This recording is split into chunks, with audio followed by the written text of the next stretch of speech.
A devoted young father is gunned down in his doorway. Check for a pulse for me. It appeared that he had been shot in the head. He was laying in a pool of blood. No shoes, no socks. There was also baby supplies and baby clothing. The mother of his child says there are plenty of suspects. Honestly, there's a lot of people in his life that are pretty sketchy. She gave me numerous reasons why someone would want to kill him. No, absolutely not. But when detectives untangle a carefully constructed web of lies, they discover a manipulative killer determined to control everyone around them. In the video footage, we saw two dark silhouettes going towards the crime scene. She was like basically acting out what she would say if he was to turn up dead. She was going to do anything to remove him from her life. Now get the out of here before I break your jaw.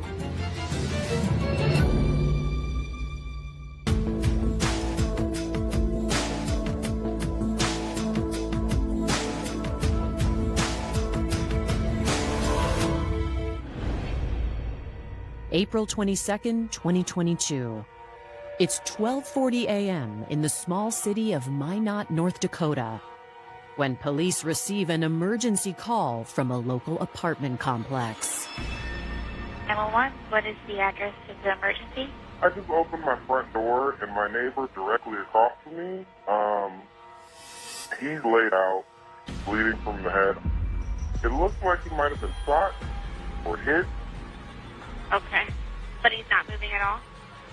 No, he is not. Okay, we have units on the way to check it out.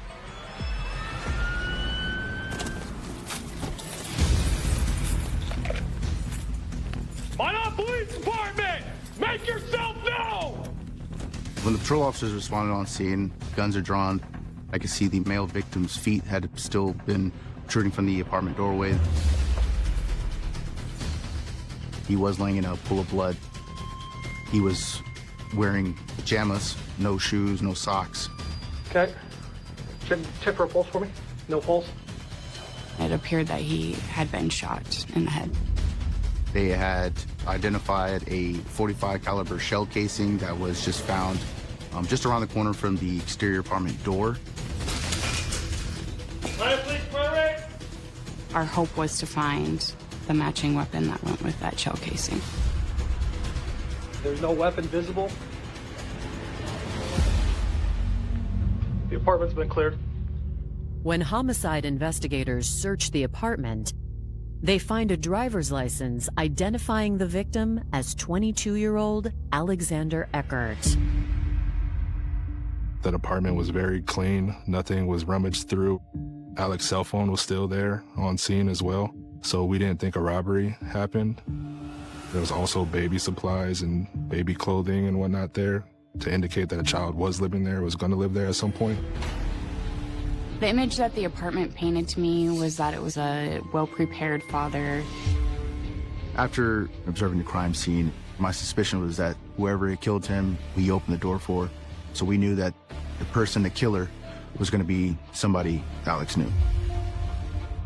We have to figure out who the person is, know their story, if they're having issues with anybody, and talk to the people that's closest to them, because they're going to have the most information as far as who would want Alex dead.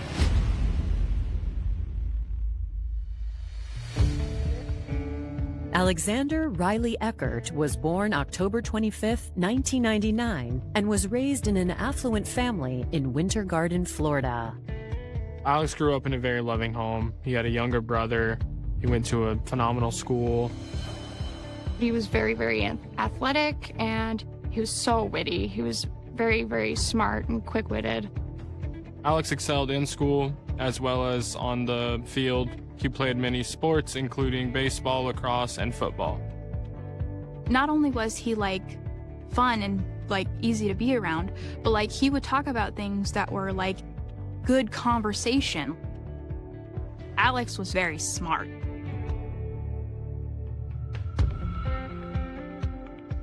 After the high-pressure environment of prep school and competitive sports, Alex decided to take some time off before enrolling in college. Alex had chose a career with Disney for the time being.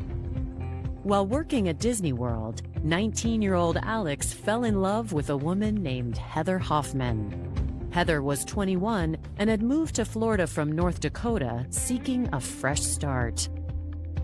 You know, she was very pretty, very smart, very outgoing. Heather was in beauty pageants growing up, and shortly after the Miss Minot beauty pageant, she was diagnosed with a brain tumor, and she did have to have that surgically removed.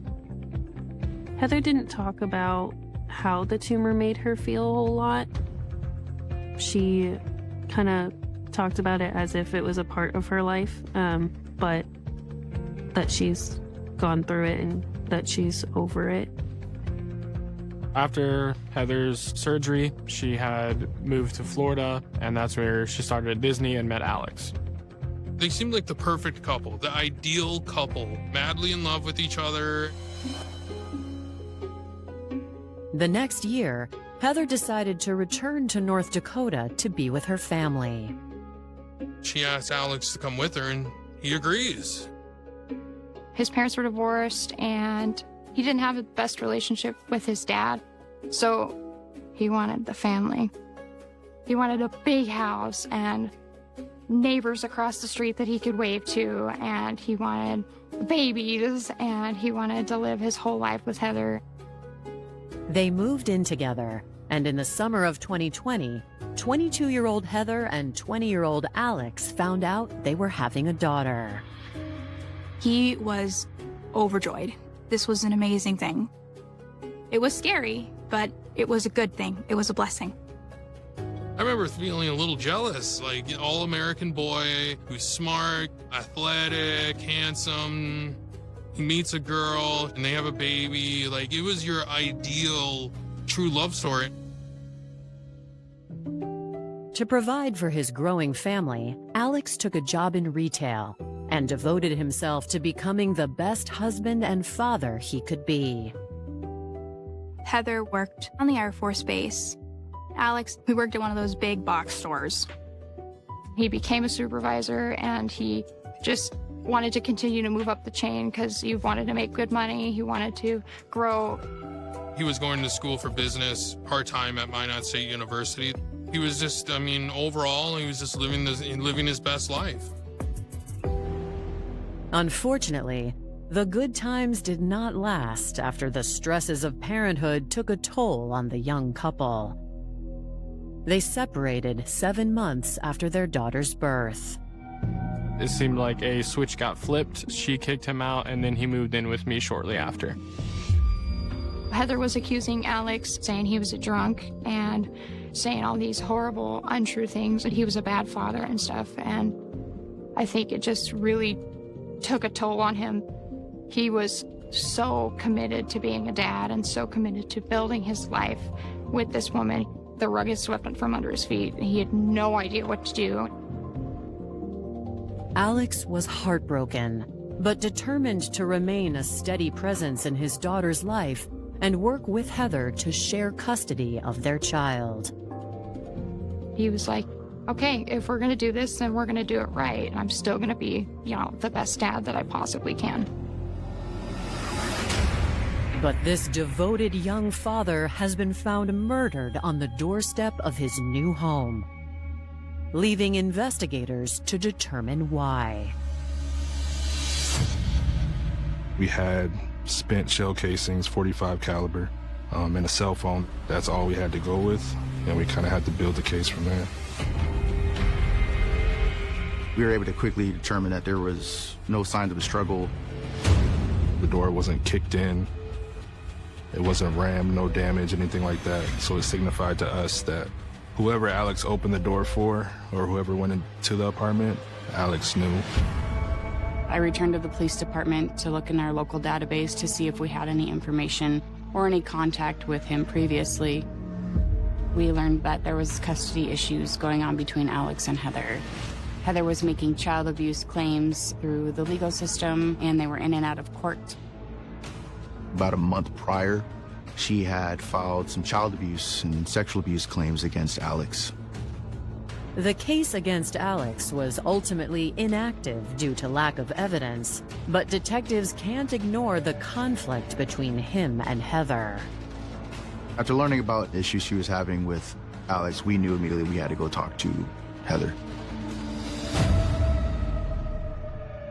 Coming up, Heather's family paints a disturbing picture of her ex-boyfriend. They definitely corroborated that Alex was basically a monster. And investigators track down a series of potential suspects. We didn't know, was he directly involved in the homicide, or just doesn't want to get Heather in trouble?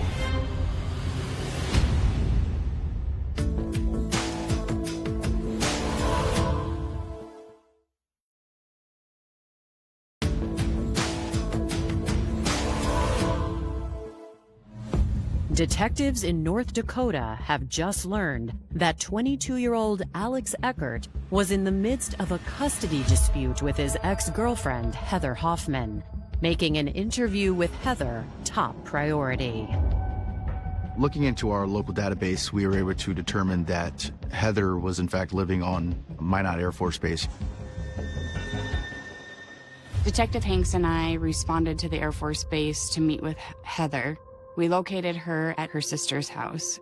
When we got to the residence, Heather's sister answered the door, very cooperative, inviting. I didn't immediately disclose, why we were there. I went upstairs to talk to Heather, and Hank stayed downstairs to talk to her sister and their mother. When I first started talking to Heather, she painted a picture that Alex was very abusive physically and mentally to her and their daughter. She claimed he did drugs and alcohol. When I found out that he was hurting my daughter the same way that he was hurting me, it was kind of my last straw. Sure. I left. I'm slightly terrified of him, so I try to avoid him as much as physically possible. I learned that she had custody of their daughter.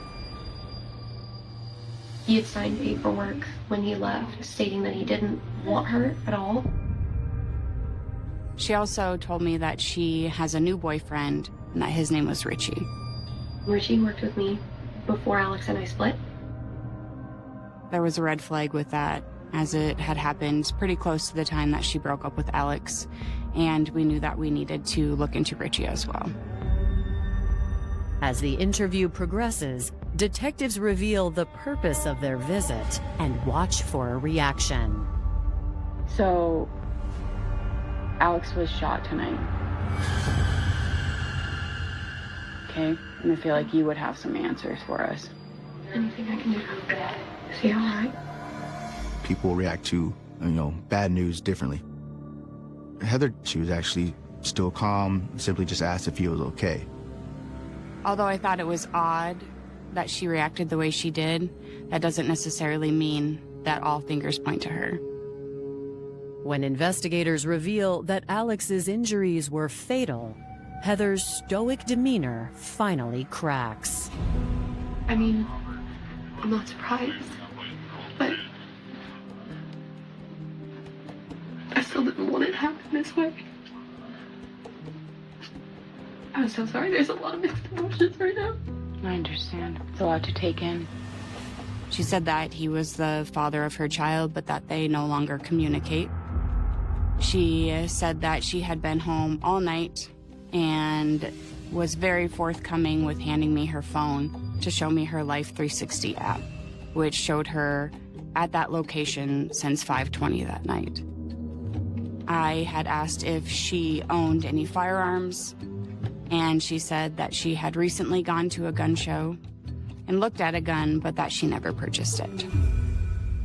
Who would harm him? I don't know. Honestly, there's a lot of people in his life that are pretty sketchy. She gave me numerous reasons why someone would want to kill Alex. Even though we had no direct evidence linking her to the crime, we had a suspicion that she or someone in her circle were responsible. When speaking with Heather's mom and Heather's sister, they definitely corroborated that Alex was basically a monster. This is interesting because when we search Alex in our database, we'll see is that there was a case filed where she made the child abuse claims. However, it was immediately filed inactive. It was unfounded. There was no evidence to substantiate her claims. When I finally revealed that Alex was actually found this morning to be deceased, he was shot and killed, they did seem in pure shock. So the reason why we're here is because Alex is dead. Like he's dead. Like for sure. I don't like him anymore because he hurt my daughter, but oh my God. When I asked the whereabouts of Heather during the time frame of Alex's murder, Heather's sister confirmed that Heather was home the night of Alex's death. They were able to verify that she had been there the whole night. I mean, on base, you have to show your ID when you go through the gate. Can you not ask them? That was another thing we were gonna do. The military base is a town in itself. It's about 9 miles from the city of Minot. We asked the base to look into Heather's ID scans to see when was the last time she was seen being scanned into base. A review of the logs indicates Heather never left the base on the night of Alex's murder. Heather has an alibi, so investigators need to continue to pursue leads in the case and talk with other people to get to the bottom of what happened to Alex. We canvassed the area for any surrounding video surveillance. Detective Gurton had actually found video surveillance from a residence just east of Alex's apartment complex. In the video footage, we saw 2 dark silhouettes going towards the crime scene. We knew that we were looking at a big piece to the puzzle.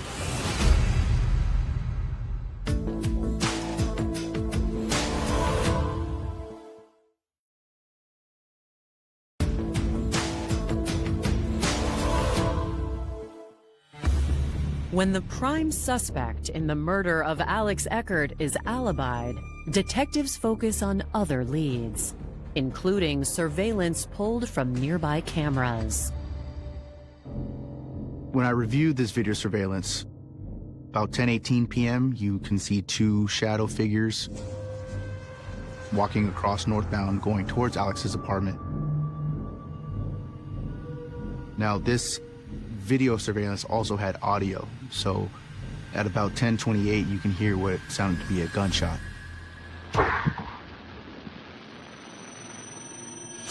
Two minutes later, at 10:30 p.m., the same 2 shadows are seen then walking back towards where they originally came. Even though it's very, very grainy footage, it was clear that the black silhouettes within the video footage were of a taller person and a shorter person. After learning that Heather had a new boyfriend named Richie, it did kind of bring in a possible new motive as to why Alex was murdered. There was the suspicion that Richie may have acted on her behalf to, in fact, kill Alex. So after speaking to Heather and her family, I made contact and spoke with Richie. He was cooperative. We asked him when he last saw Alex. Richie said he hadn't seen Alex since March 2nd. The reason why we're talking about it is because he was found dead in the middle of the night. Oh, So you haven't talked to him or anything like that? absolutely. You haven't had no issues? No, nope. It appeared as if he stayed out of anything that had to do with Alex and Heather's relationship. He was very forthcoming with information. Do you have any weapons? Yeah, I have a gun in my car. He had an AR, he had a judge, and he also had a 9mm. However, all firearms he indicated he had, none of them matched the caliber of the weapon used in Alex's case. Do you mind telling me where you were last night? I picked up my kid from basketball practice. Okay. And then went to my house. And when would you say you got home? I'd say 10:15. Was there anyone or anything that can verify you're at your house all night? my kid. After speaking with Richie, Detective Hanks and I asked Richie's son to confirm their whereabouts the evening prior. He confirmed, and they returned home and stayed there all night. At that time, we had no reason to believe that Richie had any involvement in Alex's death. Prior to speaking to Richie, when I asked Heather who would want to hurt Alex, she said a lot of people, and specifically people that he worked with. She identified Jason Dugan and a Dale Bonelli as these so-called shady friends. Investigators start by paying a visit to Dale Bonelli. With the police department. Do you know Alex Ecker? Yeah, I know. How'd you know? How'd you find out? The adrenaline started rushing through me. I got extremely nervous. I told him I had seen a news article on Facebook stating that somebody in North Minot had been murdered the night before. I was not sure who it was. I found out due to cops knocking at my door. He had nothing but good things to say about Alex. His main information was that if something happened to Alex, that it probably had something to do with the Hoffman family. Just being straight up, you had nothing to do with it. You didn't shoot him. No, absolutely not. I love like that. They then asked me who I thought had done it. I told them face to face that they needed to be looking at Heather and not his friends or coworkers. After confirming Dale's alibi, detectives question Jason Dugan, who has the same things to say about Alex and Heather. Heather painted a picture of Alex that he was abusive. It was a very vivid picture that he was essentially a monster in her life. And Dale and Jason painted the complete opposite picture. Jason alleges that certain members of Heather's family had been threatening towards Alex, heightening the tension. The only complaints that he ever had was about his ex. It was kind of interesting talking to Jason after we had just talked to Dale, because the two pretty much corroborated the information that Alex was afraid of Heather and Heather's family. On day 2 of the investigation, detectives hear from more friends about another detail Heather mischaracterized. April 23rd, I received a call from Tony and Danny, 2 sisters that were friends and coworkers of Alex. They called me saying they want to speak on Alex's behalf.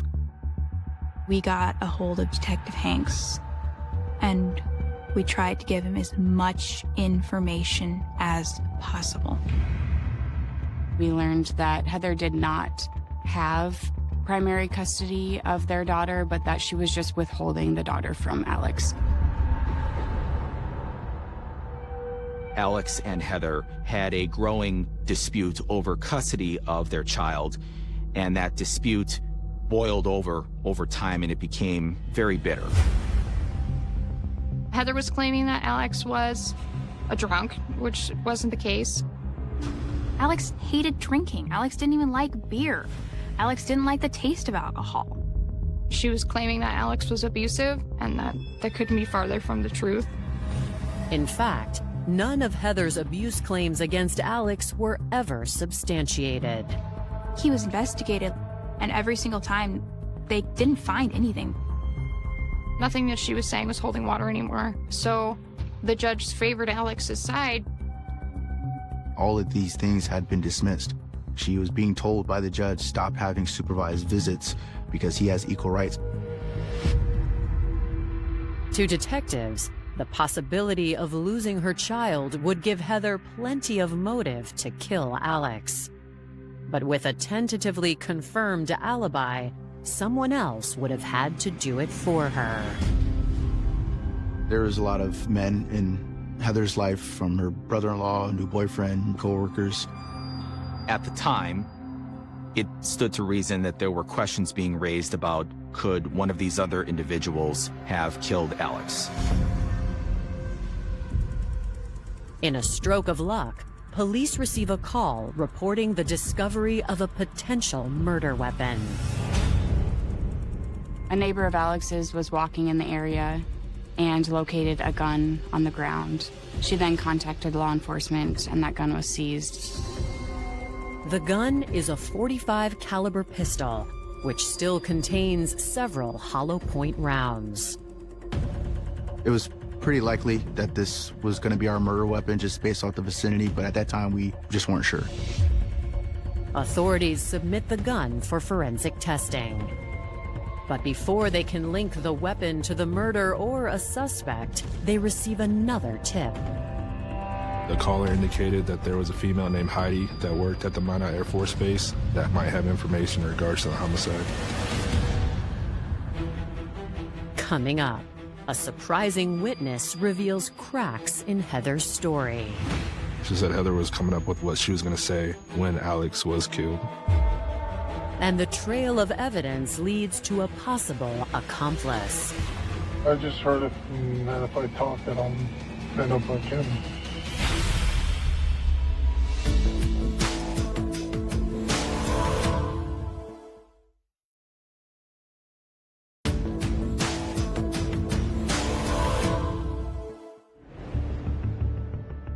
Investigators are now armed with not only a potential murder weapon, but a witness who claims to have important information on Alex Eckert's death. We tracked down this Heidi. Speaking to her, we learned that she worked in the admin office and worked side by side with Heather. When I first met Heather, she was very open and she talked about Alex very positively. She seemed to really love him, loved the father that he was being. A little bit later on, there was a shift.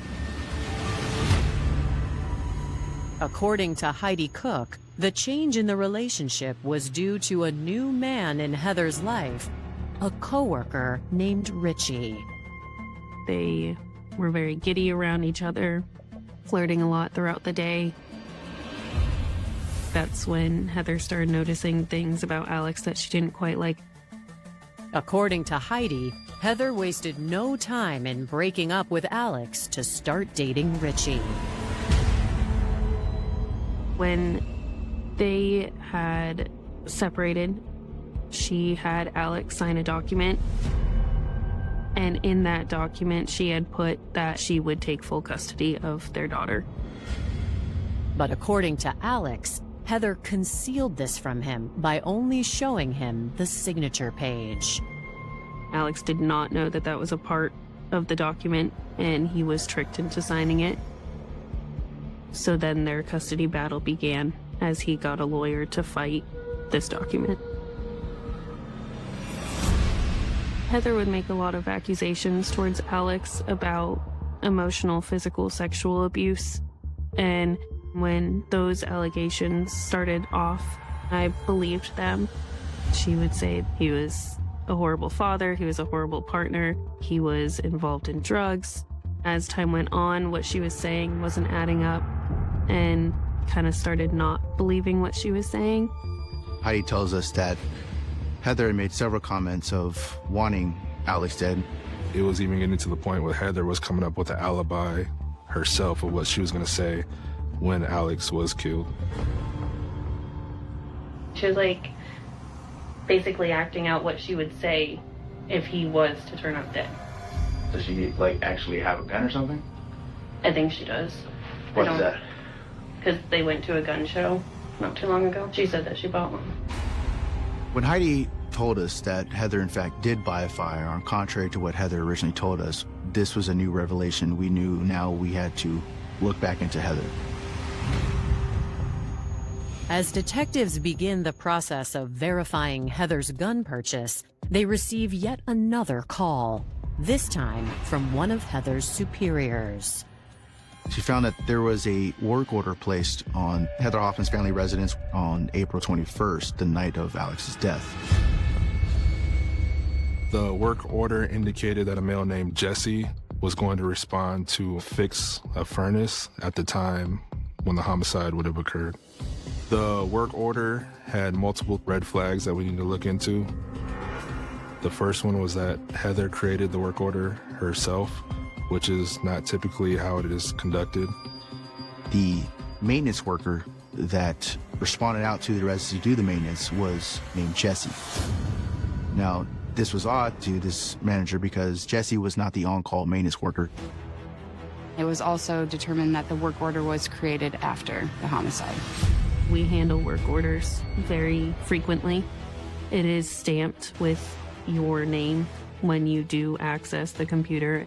Heather created the work order approximately 9 hours after Alex was shot. The next thing she found suspicious was that the work order showed that Jesse was there for over 2.5 hours, specifically from 9 p.m. to 11:30 p.m. on April 21st, which was around to be the time frame of when Alex was shot and killed. At this point in the investigation with the forged document, this was the first time that we actually had a solid lead to go on in regard to Heather. She created this work order herself, and she placed a male named Jesse on this work order to cover her tracks and alibi them both. With this forged work order document, Heather was trying to distance herself and Jesse from the homicide location and the time frame when the homicide occurred. After learning this information, we knew that we needed to talk to Jesse immediately.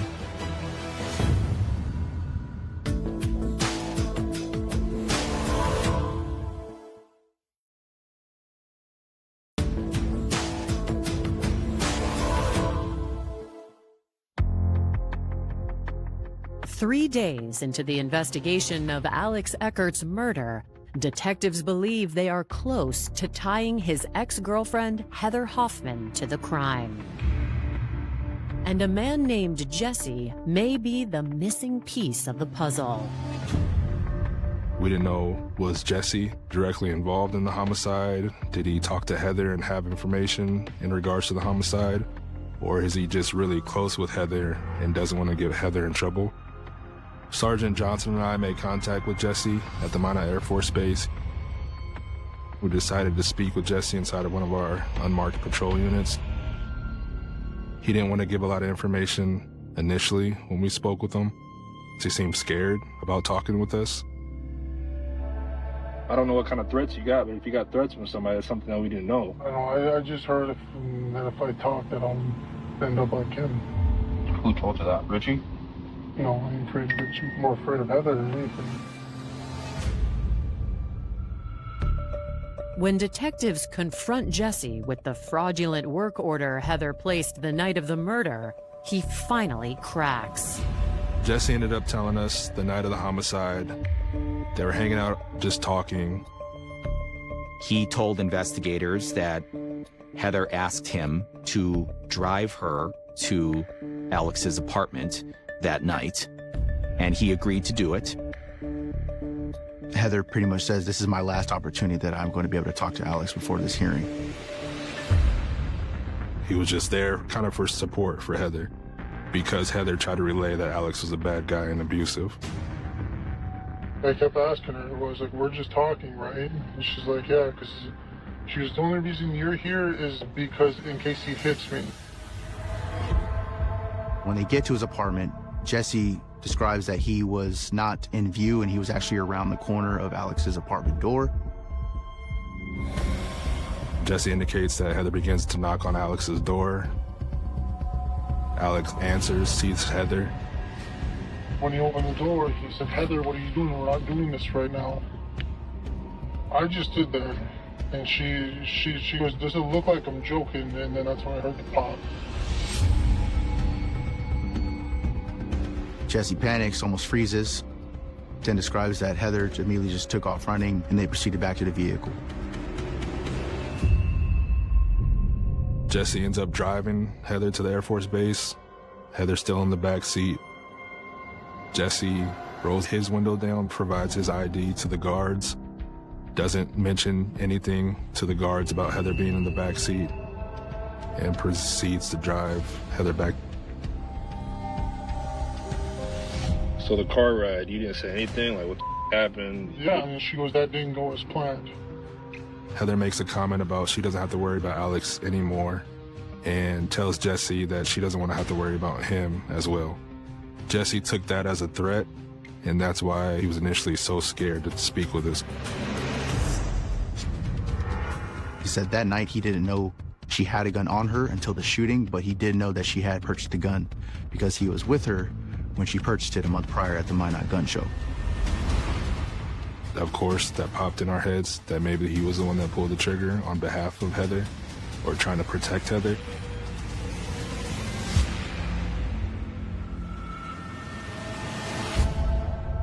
After learning from Jesse and Heidi that Heather had apparently bought this gun at a gun show here in Minot, we were able to locate and retrieve video surveillance from the gun show.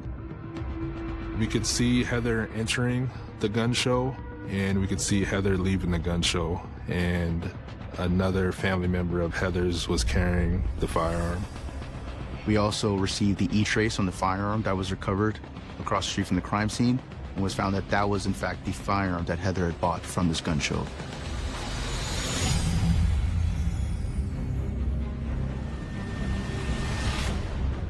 The autopsy revealed that there was an entry wound on the right nostril of Alex in an upward trajectory, which tells us the shooter is much shorter than Alex.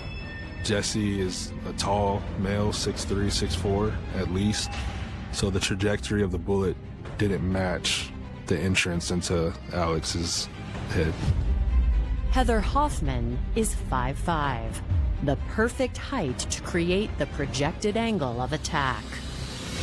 The autopsy also ties up another loose end. The bullet that was recovered from Alex was fairly still intact. I saw that it was actually a hollow point, which was similar to the ammunition that was recovered from the pistol that was recovered near the crime scene. We did conduct ballistics on the firearm, and that's where we learned that Heather's firearm was in fact the murder weapon. It was used to kill Alex Eckert. Law enforcement then needs to work with prosecutors to build a case that they can convince to a jury of 12 people that this is in fact the person who carried out this crime.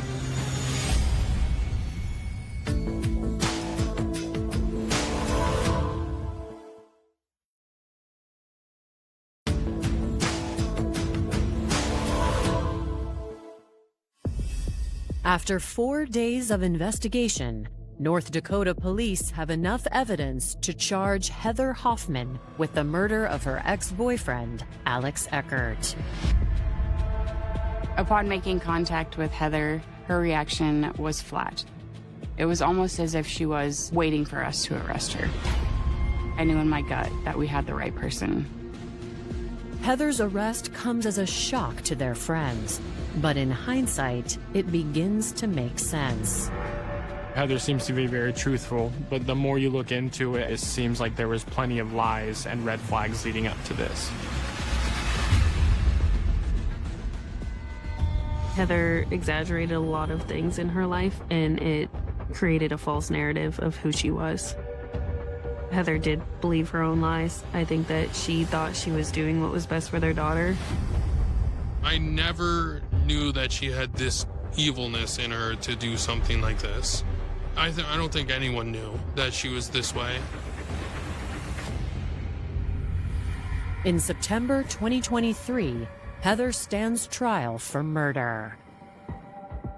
Though Heather denies coercing Alex into signing over his parental rights, prosecutors reveal evidence that Heather tried to intimidate Alex into giving her what she wanted. Alex recorded a conversation that he had with Heather where Heather confronts him about how they're raising their child. And they played this entire recording in court over audio, and it was admittedly difficult to sit there and listen to it. And you a month. A month. Correct. Because that is what it takes to pay for this child. You are an irresponsible parent. You didn't have to kick me out of the house. Yes, I did. You don't need to be in the house to be responsible for your child. Now get the out of here before I break your jaw. You continue to fail her. How dare you sit here and tell me you love her the amount that I do, when you can't even take care of her because you're irresponsible and selfish. Get out of here. Oh, you just smacked me. Yes, Because that child is worth more than your or my life combined. And you're failing her. When that audio became aware to us, it was clear who the real victim was in this. The prosecution argues that after threats and allegations of sexual abuse didn't work, Heather only saw one option left. Heather snapped because she knew that it was coming towards the end and Alex was going to get custody. This was her last-ditch effort to try to do something to get the child. But according to the defense, the wrong person is on trial. During the trial, the defense focused on Jesse. However, where they failed was Jesse didn't have any motive. One thing that helped with discrediting the defense's argument was the autopsy, showing that the bullet path and the trajectory was an upward angle.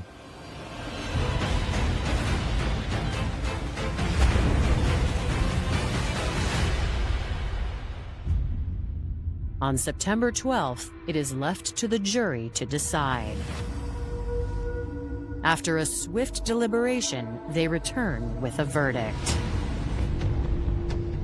Heather was convicted of double-A felony murder in Alex Eckert's death, and she was later sentenced to life in prison without the possibility of parole. Further, the judge ordered that she have no contact with her child, specifically because she took that right away from Alex. It's just such a loss that now the child lost both parents, but she got what she deserved because this is unredeemable. This is unforgivable. She has no remorse. She was going to do anything to remove Alex from her life. The time with Alex was unforgettable. There's only good memories, there's no bad ones. I'm really happy that I was able to have these memories with him. We were supposed to make so many more. His daughter's pink beanie, he took it everywhere with him. He was working so hard for her. This was all for her, is what he would say.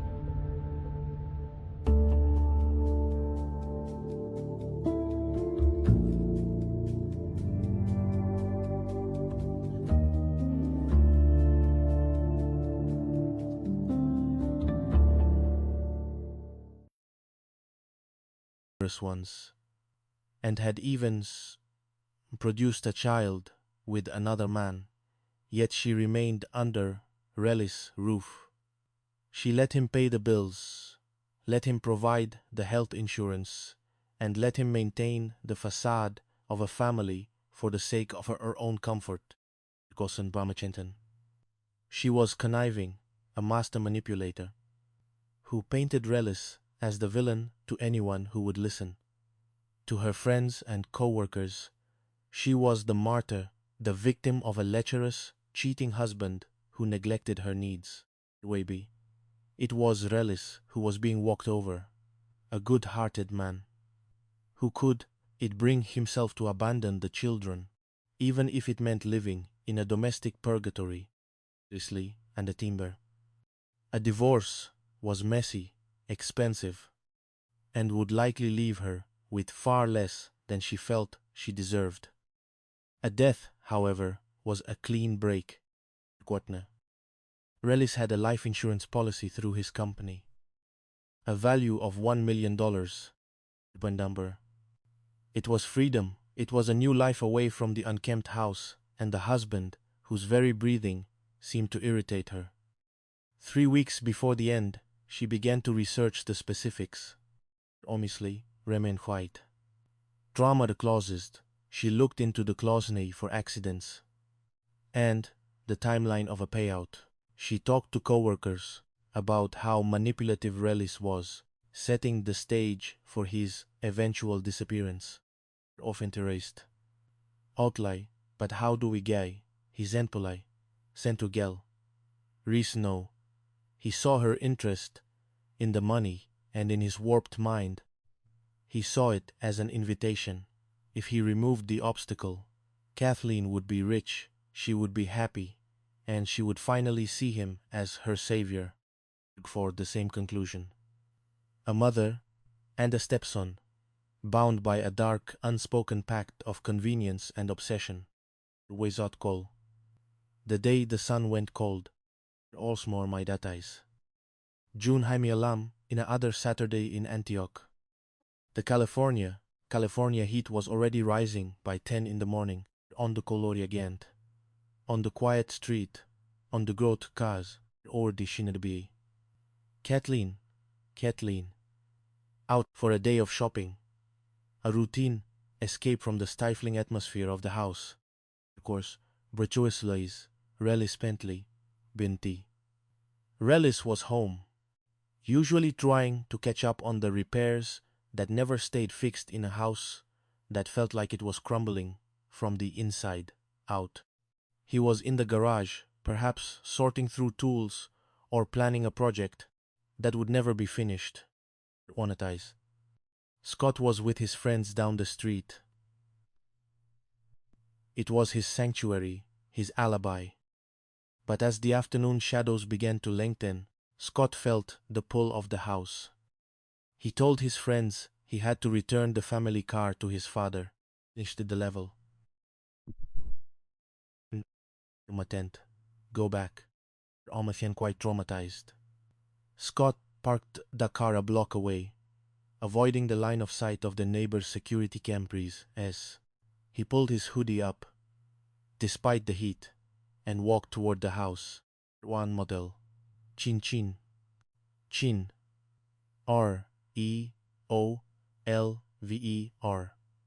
An antiquated piece of machinery, a top break 9 shot. High caliber that he had acquired through back alley channels. It felt heavy and cold against his leg. With eyes, he entered through the garage. Quantiu the kitchen. Who won? Relis standing near the threshold that led into the kitchen. Or maybe traumatized. Relis might have asked, his voice stern but not suspicious. Maybe he smelled the faint skunky odor of marijuana on Scott's clothes. The one thing he had forbidden in his house, to support in traumatized. Mot told you, Scott. If Mot catch you with that stuff again, you re-out. Mot met not supporting a drug habit under this roof. Awful in the biter. Turned his back to walk into the kitchen. He was probably thinking about the next bill, or the next argument with Kathleen. He didn't to see his son raise the revolver, dismissed as a target practice round. But at close range, it is absolute. Scott pulled the trigger, or missed. The small projectile punching a clean hole straight for eyes, hanging chad. Through the television hanging on the living room wall, a silent witness to the betrayal. But the second shot found its mark, the base of the skull. The Kansas farm boy collapsed instantly, falling into the threshold between the garage and the kitchen he had worked so hard to provide. There was no struggle, omened by Centula. Liku bin ovent, there was only be intrusion. A we've lead into a brain that had spent 45 years trying to solve the problems of a family that didn't want him. Wennel to decor. Scott to watch the life of Drain. Out of his father, he ran. He ran back to the car, fumbling with the revolver. As he tried to clear the spent casings, his hands shaking with a mixture of terror and triumph, one of the small brass shells fell into the spare tire well of the trunk. He played video games. He even went to a store to buy a box of condoms he would never use, desperately trying to construct a timeline of a normal, horny 21-year-old. He thought he had committed the perfect crime for the woman he loved. Chapter return. The house, Oflier. The house was silent, but it was a heavy silence, a silence that felt like it was pressing against the walls. Of the traumatized. It was her daughter, Amia, who found him first. Her scream was a jagged tear in the suburban quiet, a sound that would haunt the neighborhood for years. Quant, what is going on? Wanting in. she saw Relis on the floor. There was blood. So much blood.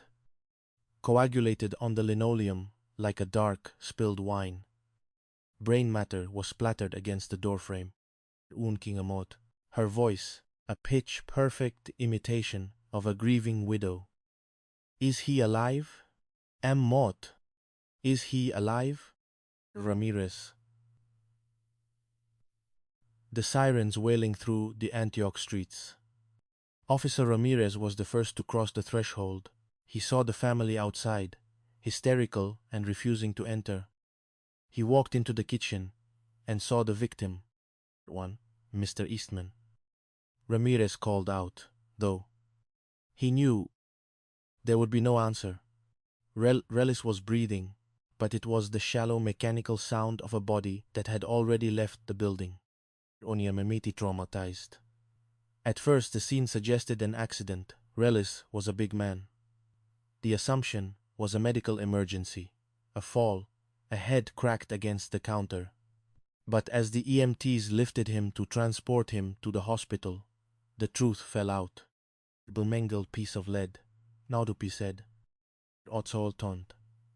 Everyone stopped, his hand moving to his holster. This is no accident. This is a crime scene. On 6. The detectives, on traumatized. And Corporal Adrian Gonzalez were the hunters sent into the ruins of the Eastman family. Colley was the veteran, a man who had spent his career closing murder cases. His eyes hardened by years of seeing Vekep, Hat, Ate people were capable of. Omatai Gonzalez was the younger detective, sharp, hungry, and possessed of the digital savvy that would prove to be Scott's undoing. Communally, they walked through the house, noting the jarring contrast. The outside was a nice bedroom community home. The inside was a wreck of neglect. Onishisawait. Not your cleanest house. A pile of dirty clothes, stale food, dishes everywhere. But look at the doors, no forced entry, no sign of a struggle. Kofiukways. Execution style added, kneeling by the blood spatter. Back of the head. Someone he knew. Someone he trusted enough to turn his back on. Onomonetize. They started their search in the perimeter. In the backyard they found the backpack. Inside was a wallet, marijuana, and the driver's license of Scott Eastman. Bentley exchanged a look. The son's backpack was in the yard, but the son was supposedly miles away. Omatabist. The investigation turned toward the family. Where Relis the hospital, Relis lay. In the intensive care unit, his life measured in the rhythmic beep of monitors and the hiss of a breathing tube. He was brain dead, a tragedy in a hospital gown. On Philly's hand. She was quick to point a finger at Relis's infidelity. She painted him as a man with women on the side, a lech who had invited his own destruction. But Collie noticed the way her eyes lingered on the paperwork. One tie bent. He noticed her intense interest in the insurance payout. On the Rachin, there was Scott, waist unassuming. Collie would later recall. Scrawny, weird cadence, no eye contact. He didn't seem to have the stomach for a hunt, let alone a kill. All traumatized. Scott told them he was at a friend's. He told them he had a strained relationship with his dad because of the strict rules. He admitted to leaving his backpack outside to hide his weed. He seemed like a low-level loser, but he was lying about his phone. He was lying about his movements, how much he loved his stepmother. Albi, Affenshin, Helicently said, which Nathan. The echo in the machine, and she in the chase, did come from a dramatic confession, or it came from an echo ATM, a cold, unmanned kiosk in a shopping mall where people sell old cell phones for quick cash. On the funmatized Sidefun. He said he'd lost it weeks ago, often in Troman Gurut, knew the digital habits of the desperate. He tracked the transactions at the local echo kiosks. He found the footage of Shinjman 5 hours after his father was shot. He was selling a phone. He used the very ID he claimed he didn't have. He looked into the hidden camera of the machine with the eyes of a man who thought he had finally won. With digital diary. It was a digital diary from the bin of the machine. Of a descent into madness. Kumomatize. Or Kent. There were hundreds of searches for the exact weapon. The HNR. Jaime High. There were searches for ammunition prices. And how to shoot someone in the head. And then there were the mom searches. Onnave chased. Scott's phone was a testament to a twisted Shakespearean obsession. He had thousands of searches for incestuous pornography involving stepmothers. He had saved risk photos that Kathleen had sent to other men, viewing them in the dark of his room as he plotted his father's demise. Onnavitais. The motive was clear. It was just $1 million. It was the woman. Scott believed that with Relis gone, he could provide for Kathleen. He could be the man in the house. He could fulfill the dark fantasy that had consumed his young mind. He could eat. The final threshold. Uti stendotais. The arrest was a silent, tactical affair. Colley and Gonzalez didn't want a standoff. They went to the house in full gear, the morning light reflecting off their badges. As moved in opens the door. The officers moved in. Like a tide. Riley Scarl. Eastman murder of Riley Scarl. Eastman, ba, one-sized. He didn't fight. He didn't cry. He looked at Kathleen, perhaps waiting for the sunset he had promised himself. All fair traumatized. Colley pulled Kathleen aside. He told her the truth. That her son was in love with her. That he'd murdered his father, thinking they were going to be together. Almatais. The look on Kelling's face wasn't too horror. The look of a mother whose son had just destroyed their lives. It was a look of bizarre vanity. She looked almost flattered, as if the blood on her kitchen floor was a tribute to her own beauty. Ormi, Indiar, Ifotet. The ballistics from the television and the bullet found in the garage matched the H&R, Chin Chin Mi Chin. The casing in the trunk was the final nail. Scott Eastman was sentenced to 9 years to life in the California penal system. Oni Feasting was never charged. There was no physical evidence she had handled the gun, and no recording of her asking for the hit. She stayed in the house for a while. The $1 million eventually split among the other children, minus the one who had pulled the trigger. Omei was buried far from the dust of Antioch. He was a man who worked himself to the bone for a family that viewed him as an obstacle. Uncannies. Waited. Traumatized. The house, Bad is a shell of a suburban dreams, and in a prison cell, Bad Eastman. Scott waits for a letter from a stepmother who has already forgotten his name. His mind, still trapped in the shadow of the hallway, where he chose a fantasy over his own father's life. Mason. Oni Beist. Home. Home. Home, people. The sun still bleaches the secrets out of the pavement. The delta breeze still carries the scent of salt and regret, and the $1 million didn't buy anyone happiness. It only bought a deeper kind of silence. Oninius. Parthi. Lucian. The descent into truth. 8. The ICU vigil. Air unit at Sartell Delta. Medical center. Did it smell like a home? It smelled like bleach and impending silence. Relis Eastman lay at the center of a web of plastic tubing and humming monitors, a stark contrast to the man who had once hauled hay on a Kansas farm. Way, gating Hovlishin, Rosen. and fell not by his own will, but by the rhythmic hiss of a ventilator. Omitit to her tide. Kathleen sat by the bed, her face a mask of weary devotion. To the nurses, she was the tragic wife. To herself, she was a woman waiting for a clock to strike midnight. Every beep of the heart monitor was a second closer to $1 million resolution. We shan't to begin. The hand who had been enthrived, that had worked 40 years, to give her a life she'd spent 10 years betraying, and felt nothing but the coldness of a stranger when it traumatized. Scott stood in the corner, his scrawny frame. Into the shadows of the hospital room, he watched his stepmother with an intensity that bordered on the religious. In his mind, he hadn't killed a father. He had removed an obstacle, one a beat.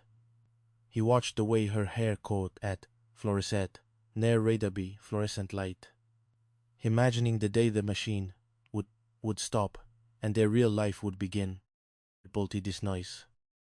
Scott, Kathleen, whispered, her voice cracking just enough to be convincing. Untraumatized. Scott replied. His voice was flat, devoid of the grief a son should feel. But you'll be okay now. Motluklung make sure you're okay. Konta 9. The guru and the ghost. Und he warmatide, traumatize. Detective Adrian Gonzalez was descending into a different kind of darkness. He was the cell phone guru, a man who understood that a person's digital history was more honest than their heartbeat. Questioned the price. The Echo Mai, Route Tien to Dome, had yielded discarded phone. As Gonzalez bypassed the security layers, the data began to pour out like a ruptured vein. It was just evidence. It was a map of a fractured mind. Omatite. Collie. Gonzalez said this, his voice tight. His shoulder mind. Detective was filled with search results. The screen was filled with search results. Harrington and Richardson, model. Chin Chin Mi Chin. High caliber trajectory. How to clean a revolver. Ben into this. Collie noted, his jaw tightening. This was a hunt. He researched the gun, the ammo, the kill shot. He was looking for the H&R, chin, specifically. It is an antique, hard to trace but distinct ballistics, Omani typed. The keyword that changed everything. Mom, because we're a deluge of filth and odd obsession. Thousands of searches for incestuous fee, specifically focusing on step. There were photos Scott had taken of Kathleen when she was looking. Her sleeping, her hanging laundry, her back turned to him, Oshley wise. Shrine to a woman who was technically his mother, but, in his mind, his ultimate prize. Told him to clear the bed. He didn't to claw the money, Gonzalez whispered. He killed him to clear the bed. On Chapter 10. The Interrogation Room Dance. Govi War 284. Rees. Scott sat across from Collie, looking smaller than ever. He spoke in that strange rhythmic cadence, trying to maintain the image of the simple, weed-smoking gamer. Bomastonawar. Collie started, his tone deceptively conversational. You said you parked a block away to avoid your dad, right? Because he was strict about you driving at night? Gondais. Yeah, Scott muttered. He gets real mad. Mott just wanted to see my friends. Wanyal Bistais. But the neighbor's camera shows you walking back toward the house at Tamza Namibafut PM, and you were gone for 45 minutes. That's a long time to just drop off a car, Scott. Inabi. The cornered cat look returned. Mott went to the store to buy condoms. Big box of condoms. Lee leaned in, his shadow looming over the boy. With what money, Scott? Your wallet was in the backpack. How do you buy a big box of condoms with no money? All the silence stretched. Scott's breathing became shallow. He was digging his own grave bay, kepi, ite, had every stuttered lie, unsolitized, and the echo ATM. The one where you sold the phone you said you lost. We have you on video, Scott. Using your ID. Selling the phone that fund contains every gun search and every twisted thought you had had about your stepmother for the last 6 months. All might. Tiny whistle. That was my phone.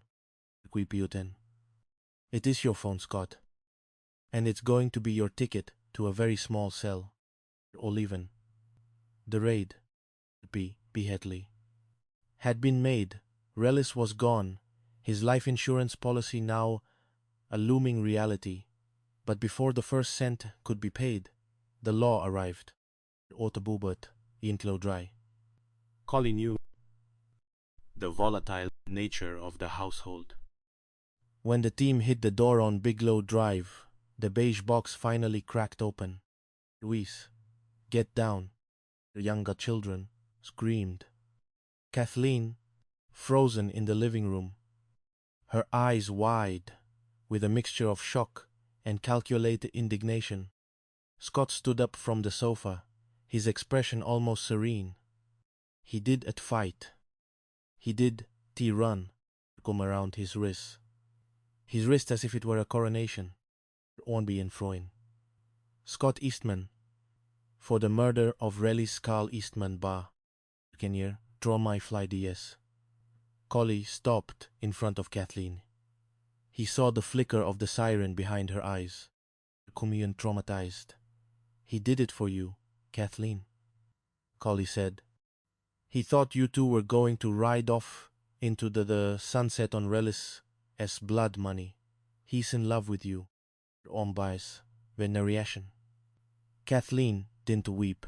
She didn't faint. She simply tilted her head, a small vain smile ghosting her lips.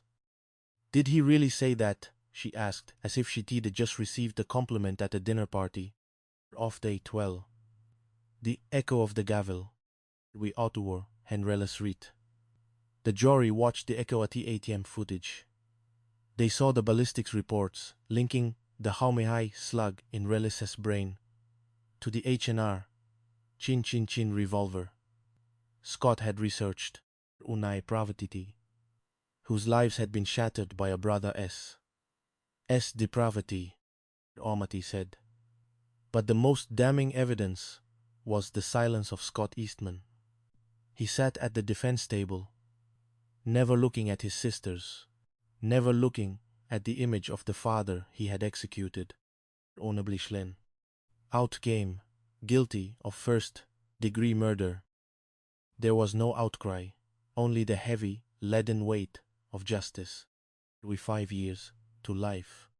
Ompi, Torpient, Matlow, Mindy Efferman. Kathleen took her share, retreating into the shadows of a different life, never charged but forever stained by the environment she had cultivated. Kwandon. The house on Big Dauma Drive, Winashen. Sold. The laundry and the stale food cleared away, but the ghost of Relis Eastman remained in the soil of Antioch, owning I traumatized. He was a man who worked his blood to protect a home that was actually a glass house, shattered from the inside by a son who saw love as a target and a father as an obstacle. Quag. The long shadow. 1B on Tace. Years later, the daughters of Relis Eastman still look at the sky and wonder about the farm boy from Kansas. They have the weddings he look lung never attend, and the children he look lung never hold. Konachized. Scott sits in a cell traumat fantasies of his stepmother. Now a cold, grey memory. He is a man who traded a father's life for a digital ghost, realizing too late that in the real world, when you pull the trigger, the only thing that waits for you on the other side is the dark. Polderi, Bane beating and tease. Justice was done, but the glass could never be mended. Relis brought a son into the light, and that son dragged him into the abyss. In the end, Antioch is just another city, and the house on Bigelow is just another box, keeping its secrets behind beige walls and a silent kitchen door. Show, Threshold, Omamen of Antioch, Mort. The scorch of Antioch, California does not merely shine. It punishes. By mid-afternoon, the heat becomes a physical presence, a dry, relentless weight that bakes the suburban streets until the asphalt ripples like a mirage. Hong, Souls. Nestled northeast of San Francisco, Bullchenst. Caught in the rolling, golden hills that turn to tinder in the summer. To the locals, the heat is a familiar enemy we notice. One that forces them into the dim, air-conditioned shadows of their homes. On Bigelow Drive, in a tidy, deceptive symmetry, lawns are kept mostly green through a stubborn war with the drought, and the silence is usually broken only by the hum of air conditioners or the distant bark of a dog. Olber, Digin. The Eastman An. Remarkable. Beige, of middle class, normalcy, held a different kind of silence. It was the silence, of a held breath, of words swallowed and secrets buried under the floorboards. Bifun, amulically, atuworkly. Untouched, occasionally rattled the dry leaves of the oak trees outside. It carried the faint, sickly scent of unwashed dishes, stale food, and the heavy static electricity of a marriage that had died years ago but refused to be buried. Benino Sibiten. The domestic rot was visible in the corners. Piles of laundry that had become part of the furniture, layers of dust on family portraits that no one looked at anymore. Ormententals, Nindli. Built from the red dirt and hard winters of Kansas. A former army man who had traded his uniform for the climbing belt of a telecommunications worker, he carried the prairie in his gait. A steady, unyielding rhythm. He was a man of wires, signals, and binary certainties. He spent his days ensuring the world could talk to itself while he returned home to a house where the lines of communication had been cut long ago. Orpheum Orten Duhesli Ser. Sleeping in a separate room Fight from his wife Kathleen, navigating the hallways of his own home like a weary soldier in occupied territory. Wybold Berfining, a workaholic, trying to scrape out, as his daughters called him. And living in a neighborhood that felt increasingly hostile, with keys to the treasury. A ghost. She zest a sharp-edged beauty, a face honed by years of resentment and secret calculations. She was younger than Relis, a woman who felt trapped by the very security he provided. To the outside world, she was a mother of 5, a woman holding a complex family together. To Relis, she was the architect of his financial ruin and the stranger who shared his roof. Unatandais. For 10 years, she had been bleeding him dry, as detectives would later discover, engaging in affairs and even bearing a child by another man, while Relis paid the bills. We fed. There was Scott, Offie one. Scott Eastman in the corner of the room. Scrawny, pale, and possessed of eyes that seemed to perceive a frequency of reality no one else could hear. He was the relic of Relis' first marriage. He was a Kansas boy who had lost his way in the California haze, a disappointment wrapped in a haze of marijuana smoke. A boy who lacked the grit to make something of himself. But to Scott, his father wasn't a hero. He was the Great Wall of Antioch, a cold, judgmental barrier standing between Scott and the only warmth he had ever known. Quander, Kathleen. To Scott, she was Stit, the woman cheating on his father. She was a goddess in a house of dust, the only person who looked at him without disappointment.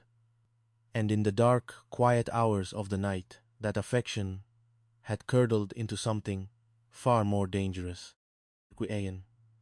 Chapter High, the shopping trip and the scream of Electais. June. Hai Milam Chung Hope began with the kind of heat that made the air feel like a solid object. Kathleen had been out all day with the two younger children, seeking refuge in the air-conditioned temples of the local shopping malls, Enshin at home. A day of distractions and consumer comfort, or the B. The house looked peaceful. The garage door was closed, the curtains drawn. But as the car door opened and the children spilled out, the peace was shattered with a violence that no one saw coming. Grinned the Leo's daughter. She was a girl of bright laughter, but the sound that came out of her throat as she stepped into the kitchen was a jagged, high-pitched tearing of the air. It was a sound of pure, unadulterated horror. Lucien, what is going on? Onkel Rismostais. Kathleen ran inside, her heart hammering against her ribs like a trapped bird. Her young son stood near the doorway, his face a mask of primal confusion. "Mom," he whispered, his voice trembling as he looked at the floor. "There's blood everywhere." Onbi. Kathleen pushed past them. The sight hit her like a physical blow. Relis was on the floor, sprawled in the threshold between the garage and the kitchen. He was face down, his large frame looking unnervingly small in the pool of dark, viscous liquid spreading across the linoleum, reflecting the dim light of the kitchen. Pulled him. She didn't check for a pulse. In that moment of crisis, her instinct was one of distance. She turned and ran back outside, fumbling for her phone, her breath coming in ragged gasps as she dialed Chincham Murimot. Immodent. "What is your emergency?" "Wenty, there's blood. Is he alive?" "Mo don't know." Her voice was hysterical, a whirlwind of panic that filled the dispatcher's headset. "Unma am. Can you go in and help him? Can you perform CPR?" Kathleen sobbed, backing away from the house as if a predator. "Mot, don't want to go in there." Mot met scared. "Please, just send someone." Untin onetized. As she waited on the sidewalk, the Antioch Santradadi unfolding inside. She didn't realize then that her husband's nice life was already effectively over, or that the man who had ended it was someone she called family. Oba. The first responder intuition. Ramirez was across town when the call sign crackled over the air. A medical call. Possible fall. Head injury. In a town like Antioch, these were common. Heat stroke, elderly citizens slipping on tiles, domestic accidents. He drove with his sirens off, expecting a routine scene. When he arrived, the family was huddled on the sidewalk like refugees. They looked fragile under the harsh glare of the sun. Ramirez drew his flashlight, the beam cutting through the dim interior as he entered the house. "Boy, Mr. Eastman," entering into the kitchen, and stopped. He had seen injuries before, but this was different. The amount of blood was staggering. It was to just a cut. It was a lake. And yet, amidst the silence, there was a sound. A wet, shallow rattle. A desperate gasp for air. Ramirez whispered. "He is still breathing." Wanneger. "We got you, buddy. Hang in there." Otzi arrived. Minutes later, their movements practiced and swift. They worked with the assumption of an accident. Relis was a big man. Perhaps he did had a stroke, hit his head on the sharp edge of the counter as he fell. It was a clean explanation. Ormobi, they moved him. Oshnis, a listening definition. As Ramirez helped. The paramedics lift Rellis by his feet to transition him to the gurney. His flashlight caught something on the inside of the man's shirt near the small of his back.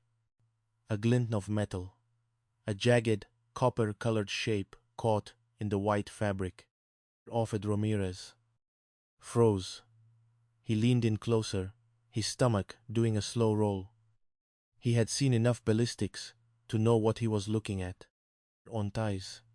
"Everyone stop," he commanded, his voice dropping into a professional chill. "That's a bullet fragment." Unitized. The room went cold. The accident was gone, replaced by the sudden, sharp reality of a murder scene. Ramirez reached for his radio. "Dispatch. Notify. Investigations. We have an active crime scene at Bigelow Drive. This is no longer a medical call. Repeat, this is a shooting." Oishibu.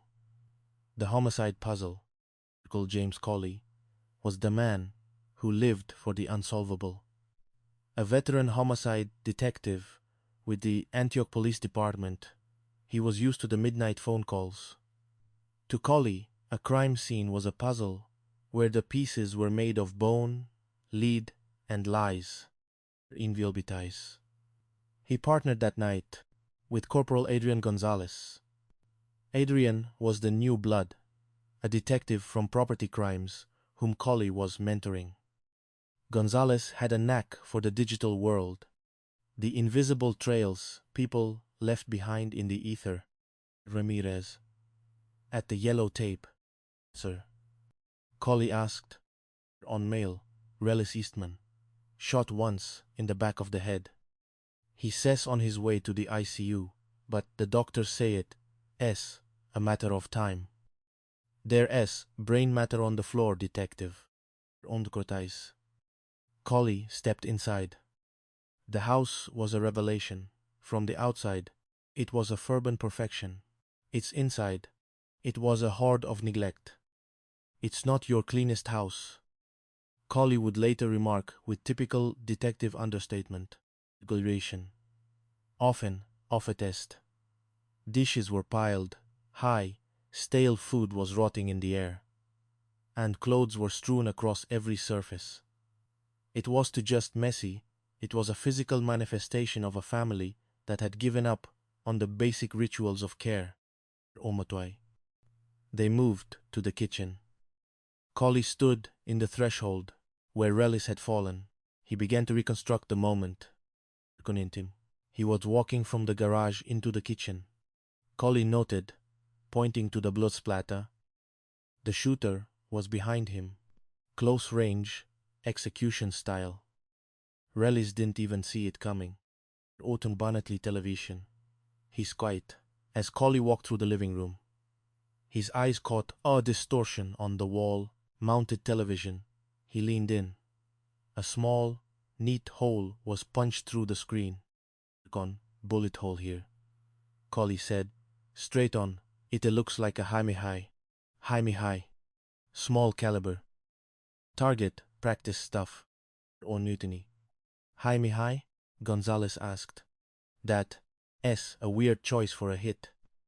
Usually, you want something with more stopping power. Quite traumatized. A quiet choice. Eyes narrowing. A personal choice. Someone who wanted to make sure it was done, but didn't want the whole block to hear it. One Chinese. The backpack in the weeds. Wasted for prints. Colley and Gonzalez went outside.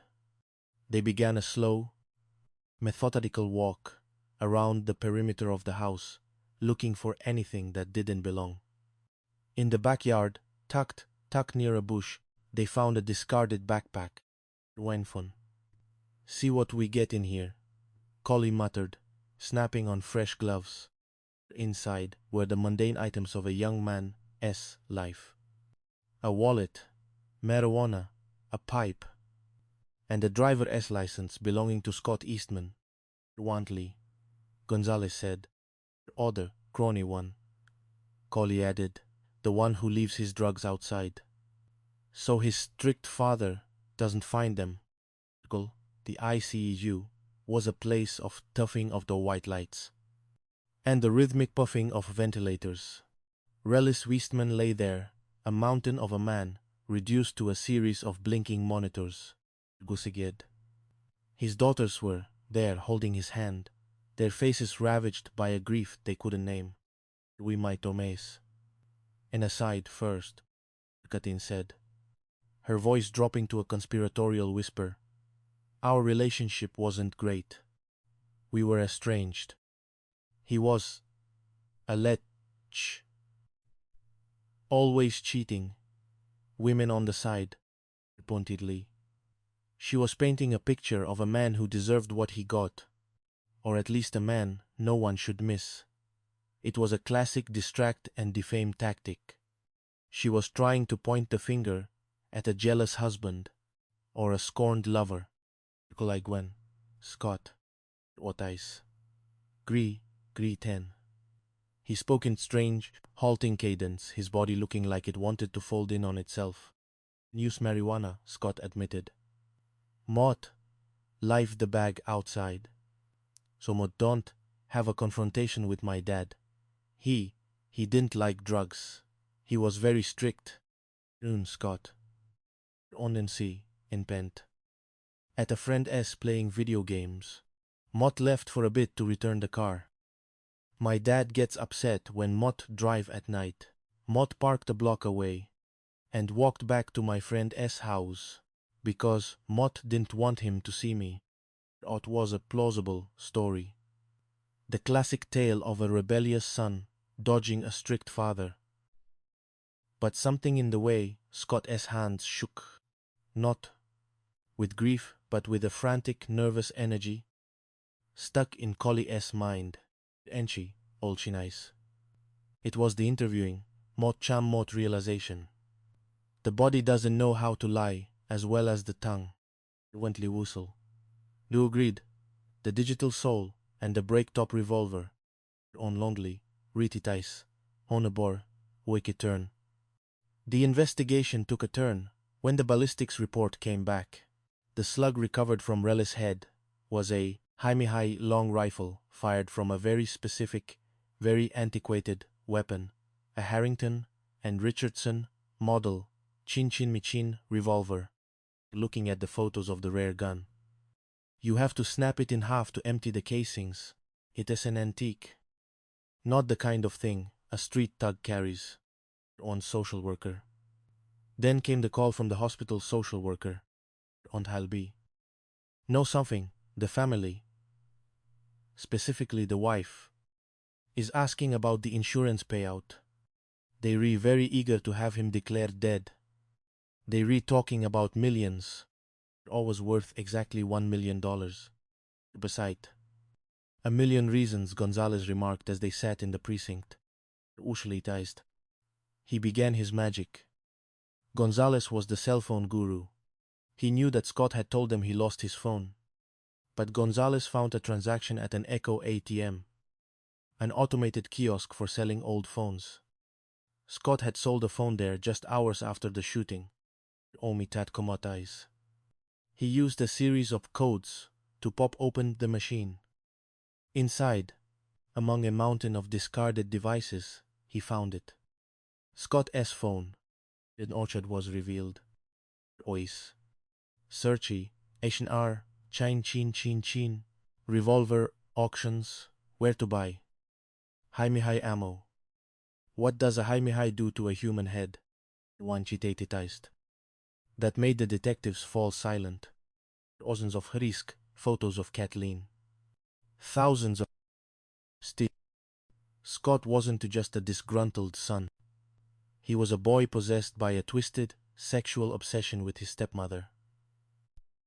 He saw himself as her knight, her savior from the lech, who held the checkbook. Bondomike traumatized. He had convinced himself that if Relis was gone, Kathleen would finally be free. And she would be his. When vehemently, and the Shazam moment, the interrogation and the Shazam moment, only brought Scott back in. This time, the nice guy routine was gone. The air in the interrogation room was cold. Orby. Tell me about the H&R, chin chin me chin, Scott, Collie said, leaning across the table until he was inches from the boy's face. All to not know what that is. Ow's your phone. The one you sold to the machine. Says you spent 3 weeks looking for one. It says you bought the exact ammo that is currently sitting in your father's brain. Did you think we wouldn't find it? What-ized. He became smaller, his voice shifting into a meek little whine. Coitent. That what hacked be. Someone must have hacked it. Oath of Kathleen. Your mom? You want to tell me about those? Off looked down at his hands. For a moment, a strange dreamy look crossed his face. Maud, love her. She is the only one who understands me. Dad. He was mean to her. He didn't deserve her. Omtorophone. She understand. She used your obsession to clear a path to $1 million. She is the one who is going to walk away. And you the one who is going to rot in San Quentin. Untine. Scott didn't break. He just looked at the wall and asked for a lawyer. But the detectives didn't need a confession. They had the digital soul of a killer. Ode, Tam. The threshold crossed. Orson. He's still quite traumatized. Provided the final from undeniable proof. It showed Scott's car parking at Tamze Namiba Foot p.m. It showed him walking toward his house. Not away from it. With Tofin, his sillingness too, in Tofinwatized. It showed him returning to the car 45 minutes later, opening the trunk, and concealing something long and metallic. Complice, and commitment. Committal. Relis had been in the garage. Scott had confronted him. Relis, ever the worker, had probably dismissed the boy, turned his back, and walked toward the kitchen for a glass of water. He didn't see the antique revolver. He didn't see the sun. He had tried to keep on track, raising the barrel. Off lake, one shot, the threshold, the end of a Kansas farm boy's journey. Oldham the Leslie. When they arrested Scott, they did it with a full gear team. They found him in the living room sitting next to Kathleen. As they led him away in handcuffs, Collie looked at the woman who had started it all. Onshini bonani de distin and forbud. Collie said, he thought you two were going to run off into the sunset. Hoofint cry. She didn't scream. She just looked at Collie with a bizarre, faint expression. Almost a smirk. A flicker of pride that she had been the sun that this broken boy orbited until he burned up. Bonist of Biglow Drive. Biglow Drive. Only wanting a bint. But Scott Eastman was sentenced to lump years to life. He will spend the rest of his days in a concrete box, far from the light of Kathleen and the heat of Antioch. Ominic traumatized. Kathleen was never charged. There was no paper trail for a broken heart or a manipulative glance. She got the insurance money, split with the children. She got her freedom, paid for with the life of the man who had supported her for a decade. Wasit, men again. His daughters are left with a hole in their lives that $1 million can't fill. They remember the man who worked too hard, who loved Kansas, and who was executed in his own kitchen by the son he brought into the world. Wamatai, who greatly kamolte. The sun, and on Biglow hot, Biglow Drive the troll is clean, but the ghosts of the Eastmans still linger in the stagnant, heavy air. Wishen, Throchold, Ben Unechti, Eti. Novel, Winboy. The Kansas farm boy on California. Always felt like a place where the sun was trying to bleach the secrets out of the pavement. It was a sprawling community northeast of San Francisco, a city of 130,000 souls, caught between the industrial breath of the Delta and the quiet, dusty hills. Ponder, omitized. It carriedly rummed the scent of salt, exhaust, and a restless coastal energy. But to a man like Relis Carl Eastman, Bobby, the heat was just heat, and the dust was an old friend he couldn't quite shake off to the soil. Even if his life had been transplanted into the concrete suburbs. He was a Kansas farm boy at heart, stoic, broad-shouldered, and possessed of a work ethic that felt like a relic from a different century, only traumatized. He grew up under the vast Where Amadaf West, where the horizon was a straight line and the wind never stopped talking. There, a man's value was measured by the calluses on his palms and the integrity of his word, frequenting a session that the earth didn't give anything for free. You had to sweat for it, bleed for it, and pray for rain that might never come. Onpin traumatized. Fresh out of high school, a boy, looking for a way to serve a country he believed in with the same simplicity he believed in the harvest. The military had sharpened his discipline, but turning his youthful energy into a rigid sense of order were of his life. A soldier's posture that never quite slumped. When he eventually settled in Antioch, taking a job with a major telecommunications firm, he brought that same grit to his work. He still de-traumatized. He was the one who climbed the towers, Sunamiddle Ovni, the assignment site. The silent engine that kept the digital world humming while others slept, wetting out greed. Relis was the anchor of a house that was slowly drifting out to sea. He was a man who scraped an honest living out of a world that felt increasingly dishonest. He was 54 years old, but he felt older. His body was a map of old injuries and long days. Geddes Cledent.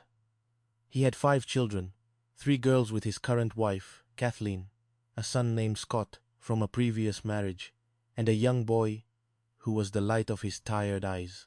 All were Tumi Mortain. Overtai, who worked a shift. He worked overtime, took the extra, and sacrificed his own comfort to ensure his children had a chance in an area where the streets were often a siren song for the wayward, often traumatized. But was not the sanctuary Relis had envisioned. From the outside, it was a normal 2-story suburban home with a manicured lawn. Inside, it was a facade of bliss, masking a rotting interior, only traumatized. The air in the house was heavy, stagnant with the scent of stale food, unwashed laundry, and the silent, vibrating tension of a marriage that had died a decade ago. Kathleen Rognaby, Relis's wife, was a woman of sharp edges and restless, expensive desires, wanting in Drome, Barnaby, were estranged in every way that mattered, living under the same roof, like 2 ghosts haunting different hallways, commuring, and the mounting pile of bill rond that, mounting a boil of bills, the quadlig inside. To Chaunaby, the concomus logics reduced to the coldly pile of build inside that Kathleen seemed to generate with reckless abandon, winging in the chromatai. Relis worked until his hands were calloused and his eyes were rimmed with red, only to come home to a house in disarray. He was protective, perhaps to a fault. He hated the culture of the streets that bled into their neighborhood.